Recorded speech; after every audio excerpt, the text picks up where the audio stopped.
Capítulo 10. La víspera de la destrucción. Para preguntarse qué puede deparar el futuro, es interesante mirar la especie humana desde fuera. Así que imagina que eres un observador extraterrestre que trata de adoptar una posición neutral y averiguar lo que está ocurriendo aquí o, para el caso, imagina que eres un historiador dentro de 100 años suponiendo que haya historiadores dentro de 100 años, lo cual no es obvio y analizas lo que ocurre hoy. Verías algo muy notorio. Por primera vez en la historia de la especie humana, hemos desarrollado claramente la capacidad de destruirnos. Eso es cierto desde 1945. Ahora por fin se está reconociendo que hay más procesos a largo plazo, como el deterioro medioambiental, que conducen en la misma dirección. Quizá no a la destrucción total, pero sí, como mínimo, a acabar con la posibilidad de una existencia digna.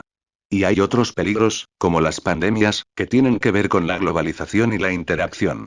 Así pues, hay procesos en marcha e instituciones en medio de ellos, como los sistemas de armas nucleares, que podrían asestar un golpe terrible a la existencia organizada, o quizá provocar su fin. Subtítulo. ¿Cómo destruir un planeta sin intentarlo? La pregunta es, ¿qué está haciendo la gente? Nada de esto es secreto. Está todo perfectamente claro. De hecho, hay que hacer un esfuerzo para no verlo y ha habido un amplio abanico de reacciones. Están aquellos que intentan con todas sus fuerzas hacer algo para contener estas amenazas y otros que actúan para que aumenten. Si tú, ese futuro historiador u observador extraterrestre, miraras quién hay en cada grupo, verías algo realmente extraño. Aquellos que intentan mitigar o vencer las amenazas son las sociedades menos desarrolladas, las poblaciones indígenas o lo que queda de ellas, sociedades tribales y pueblos originarios de Canadá. En vez de hablar de guerra nuclear, hablan de los desastres ambientales y de verdad intentan hacer algo al respecto. De hecho, en todo el mundo, Australia, la India, Sudamérica, hay batallas en marcha, en ocasiones guerras. En la India hay una gran guerra sobre la destrucción medioambiental directa, con sociedades tribales que tratan de resistir ante operaciones de extracción de recursos extremadamente dañinas localmente y también en sus consecuencias generales. En muchos casos de sociedades en las que las poblaciones indígenas tienen influencia se adopta una posición fuerte. La posición más fuerte de cualquier país en relación con el calentamiento global es la de Bolivia, que cuenta con una mayoría indígena y formulaciones constitucionales que protegen los derechos de la naturaleza. Ecuador, que también posee una gran población indígena, es, que yo sepa, el único país exportador de petróleo cuyo gobierno está buscando ayuda para mantener ese petróleo en el sustrato en lugar de producirlo y exportarlo. Y el sustrato es el lugar donde debería estar. El presidente de Venezuela, Hugo Chávez, fue objeto de burla, insultos y odio en el mundo occidental. Asistió a una sesión de la Asamblea General de Naciones Unidas hace unos años donde recabó toda clase de mofas por llamar diablo a George W. Bush. También pronunció un discurso bastante interesante. Venezuela es un gran productor de petróleo. El petróleo supone prácticamente la totalidad de su Producto Interior Bruto. Chávez advirtió de los peligros del uso excesivo de combustibles fósiles e instó a países productores y consumidores a unirse y tratar de encontrar maneras de reducir su consumo. Fue bastante asombroso viniendo de un productor de crudo. Chávez era en parte de origen indígena. A diferencia de lo que ocurrió con sus actuaciones graciosas, no se informó de este aspecto de sus acciones ante Naciones Unidas. Así pues, en un extremo hay sociedades indígenas, tribales, que tratan de detener la carrera hacia el desastre. En el otro extremo, las sociedades más ricas y poderosas de la historia del mundo, como Estados Unidos y Canadá, corren a toda velocidad para destruir el entorno lo antes posible. A diferencia de Ecuador y las sociedades indígenas de todo el mundo, quieren extraer hasta la última gota de hidrocarburos del subsuelo con la máxima velocidad. Los dos grandes partidos políticos, el presidente Obama, los medios y la prensa internacional parecen entusiasmados con lo que llaman un siglo de autosuficiencia energética para Estados Unidos. Suficiencia energética es un concepto casi sin sentido, pero dejemos eso de lado. Lo que quieren decir es que tendremos un siglo en el que maximizar el uso de combustibles fósiles y contribuir a la destrucción del mundo. Y eso es más o menos lo que ocurre en todas partes.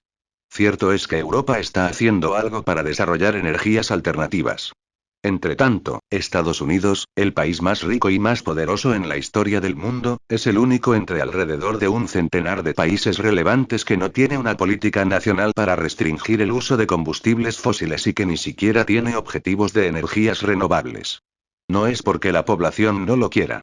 Los estadounidenses están muy cerca de la norma internacional en su preocupación por el calentamiento global. Son las estructuras institucionales las que bloquean el cambio. Los intereses económicos no lo quieren y su poder sobre el rumbo de la política es enorme, así que hay una gran brecha entre la opinión pública y la política en montones de cuestiones, incluida esta. Así pues, eso es lo que verá nuestro historiador futuro, si es que hay alguno, que también podría leer publicaciones científicas de hoy. Cada una tiene una predicción más funesta que la anterior. La otra cuestión es la guerra nuclear. Es sabido desde hace mucho tiempo que si se produjera un primer ataque de una gran potencia, incluso si ninguna otra respondiera, probablemente destruiría la civilización por las consecuencias del invierno nuclear que provocaría. Hay información sobre este asunto en el Bulletin of the Atomic Scientists, así que es bien conocido. El peligro siempre ha sido mucho más grave de lo que pensábamos. Hoy hace más de 50 años de la crisis de los misiles de Cuba. Nos fue de un pelo, y no fue la única vez. No obstante, lo peor de aquellos sucesos nefastos es que no se han aprendido las lecciones que nos dejaron. En 1973, 10 años después de aquellos hechos, el secretario de Estado Henry Kissinger activó una elevada alerta nuclear. Les había dicho a los israelíes que podían violar un alto el fuego que Estados Unidos y la URSS acababan de acordar, y era su forma de advertir a los rusos que no interfirieran. Por fortuna, no ocurrió nada. 10 años después de eso, Reagan llegaba a la presidencia. Poco antes de que entrara en el despacho oval, él y sus consejeros hicieron que la Fuerza Aérea de Estados Unidos penetrara en el espacio aéreo soviético para tratar de obtener información sobre los sistemas de alerta soviéticos. Fue la Operación Arquero Capaz, que consistía, básicamente, en ataques falsos. Los soviéticos no supieron cómo responder y algunos oficiales de alto rango temieron que se tratara del primer paso hacia un ataque real. Por fortuna, no reaccionaron, aunque fue de poco. Y etcétera, etcétera. Subtítulo. Lo que podemos aprender de las crisis nucleares de Irán y Corea del Norte. La cuestión nuclear aparece con regularidad en primera página de los periódicos en relación con Irán y Corea del Norte. Hay formas de tratar con esas crisis continuadas.